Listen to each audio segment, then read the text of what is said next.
binti anachelewa kuolewa analalamika, usilalamike, omba. Unaweza kuta kuchelewa kwako ni kwa sababu yule anayepaswa ulioumbiwa yeye bado kuna fuse Mungu anakaza. Wewe unaweza ukasema Mungu anachelewa. No, unaweza kuta Mungu anakuangalia wewe, uko tayari. Lakini akimwangalia Simon anasema, ngoja kwanza hii tairi tubadili. Tutoe hii tairi tuweke nyingine. Wakati huo Mungu anapotoa tairi, unaweza kukuta Gladi analalamika, Mungu, miaka inaenda. Mungu, niletee. Why are you doing this for me? Hajui kuchelewa kwake, kwa sababu take this one. Usije ukaiacha hii, msije mkaiacha hii.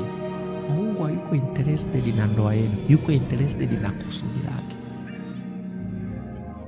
Ndilo Mungu analofocus nao. Nyinyi mnajua mnataka tumuwe wawili, Mungu anaangalia tomorrow. Mungu anaangalia anachokitaka kiwe satisfied kwenye ndoa yenu, sio tu ngono.